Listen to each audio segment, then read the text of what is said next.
Na calha do rio Arariquara, uma pista de pouso e decolagem de avião clandestina. Espalhadas no meio da selva, elas são usadas para a entrada de garimpeiros e alimentos na terra indígena Yanomami.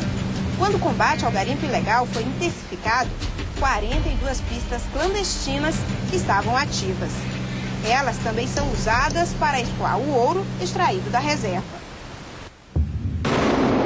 A explosão das pistas é uma das estratégias do combate ao garimpo ilegal. Existe ao longo de toda a área Yanomami uma série de pistas clandestinas e que precisam realmente um trabalho de inteligência para descobrir e realizar posteriormente uma ação para a sua neutralização. Operações do Exército Brasileiro, FUNAI, Polícia Federal e, mais recentemente, a Polícia Militar tentam retirar os garimpeiros.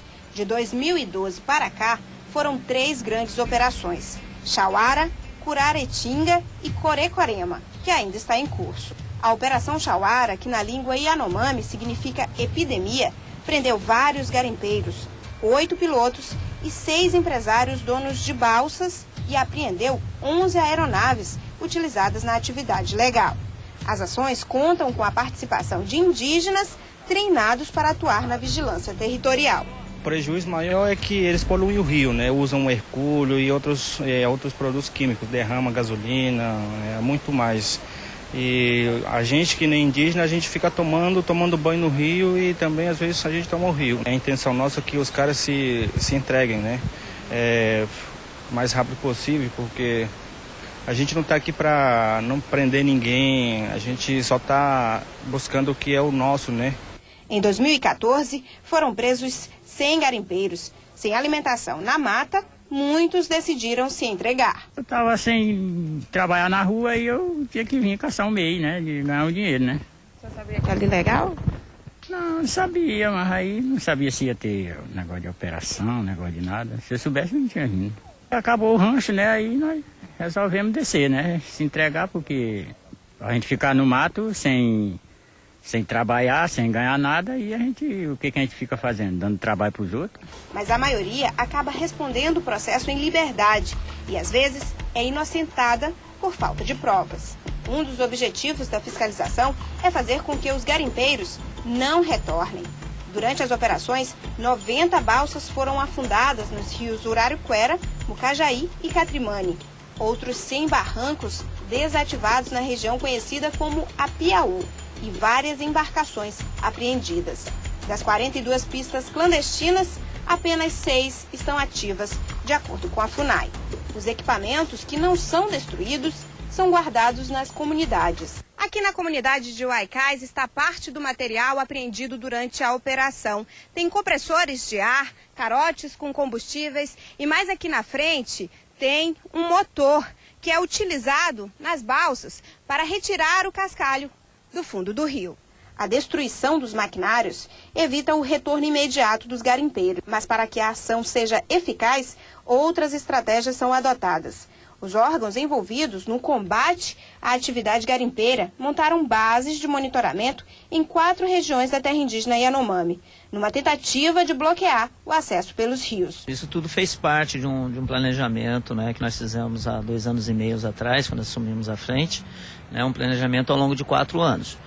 Primeiramente, nós ocupamos uma pista do Botinha, que era o centro de logística da aviação garimpeira. Aí depois veio a Operação Chauara, muito importante por parte da Polícia Federal, que apreendeu 11 aviões. Isso deu um golpe muito duro no garimpo, então eles ficaram sem o centro de logística, sem os aviões. A partir daí a pressão começou para ir para os rios. A gente percebendo que a pressão, que aumentou o número de balsas, aumentou o tráfego de canoas enormes, levando mantimento e combustível, nós passamos então para a estratégia de bloquear o acesso fluvial. Aí nós fizemos a primeira base, foi a da demarcação, lá no rio Mucajaí. A segunda foi do Corecorema, tá? Temos uma base na Serra da Estrutura e uma outra base no Ajarani, que entra via terrestre. Então a estratégia foi fechar a logística. A Operação Corecorema é uma operação permanente, né? Temos o apoio da Polícia Federal e do IBAMA nessa operação permanente. Os órgãos de proteção dos direitos indígenas e do meio ambiente querem a identificação dos financiadores do garimpo ilegal. Preciso investigar e descobrir a cadeia do ouro completa, né? Quem compra esse ouro, para onde vai o ouro Yanomami. E aí isso pode permitir que o Ministério Público Federal denuncie essas pessoas, que são os grandes empresários, e que a justiça venha a punir, a responsabilizar penalmente essas pessoas. Enquanto isso não acontecer, o garimpo vai continuar operando ilegalmente dentro da terra indígena Yanomami. As investigações da Polícia Federal apontam a participação de empresários de Roraima e do Amazonas no esquema. Além de serem criminosos atuando na retirada ilegal de ouro com danos ambientais, gerando danos ambientais, essas pessoas foram vistas que também são exploradas, são retiradas de outros locais do Brasil, de capitais, de outras regiões, trazidas para o garimpo com promessas infundadas. São empresários que têm interesse que essas pessoas se desloquem até aquela região para cometer crimes, e essas pessoas são exploradas sem carteira de trabalho, sem mínimas condições de trabalho, sem equipamentos de segurança, e constatado isso, houve em 2014 uma prisão em flagrante de exploração de trabalho escravo na região. Não é de hoje que as riquezas escondidas na Amazônia despertam interesses. Em 1970, o governo brasileiro lançou o projeto Radan, que mapeou os tipos de solo e os recursos minerais da região. Atualmente, no Departamento Nacional de Produção Mineral, são mais de 4.000 requerimentos para pesquisas de lavra em reservas da Amazônia Legal, a maioria na terra indígena Yanomami. Desde 1996, tramita no Congresso Nacional o projeto de lei que regulamenta a mineração em terras indígenas, de autoria do senador Romero Jucá. O projeto que está na Câmara hoje, já foi aprovado por unanimidade no Senado, prevê a regulamentação para que possa ser autorizado mineração em terra indígena. Hoje, a Constituição de 1988 já autoriza a mineração em terra indígena e diz que uma lei irá dizer como será feita essa autorização pelo Congresso. Porque a autorização tem que ser caso a caso dada pelo Congresso Nacional. O que prevê? Prevê de que forma vai haver a licitação das áreas, prevê como vai ser a consulta à população indígena, porque ela tem que dizer se quer ou não a mineração, prevê o controle ambiental, prevê o controle antropológico feito pela FUNAI, e com tudo isso, com o acompanhamento do Ministério Público Federal. Ou seja, é uma lei completa, é uma lei que visa proteger as comunidades indígenas, mas ao mesmo tempo possibilitar, aonde for possível e aonde houver a decisão de se fazer a mineração, que essa riqueza possa ser explorada e gere frutos, gere dividendos, gere riqueza também para as próprias comunidades indígenas. O projeto prevê a consulta aos povos indígenas, mas a decisão sobre a exploração mineral caberá ao Congresso brasileiro. De acordo com o texto, pelo menos 4% dos lucros da mineração seriam repassados às comunidades. A proposta enfrenta a oposição dos indígenas. O líder Yanomami, Davi Copenaua, é radicalmente contra. Essa mineração é acabar com o meu povo Yanomami, acabar com nossas florestas amazônicas. Então, essa é a minha fala.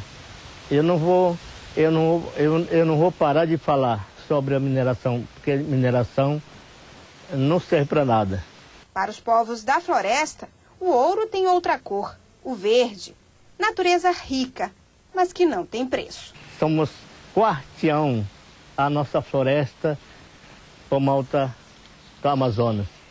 Se não tiver nós morando lá, esse pessoal que destruidor já tinha destruído. É por isso que nós estamos continua a defender a floresta. Floresta é como vida. Ele que dá comida para nós filhos, para comer castanha, todo mundo sabe comer castanha, buriti, açaí, e outras frutas que a gente come, até os brancos comem.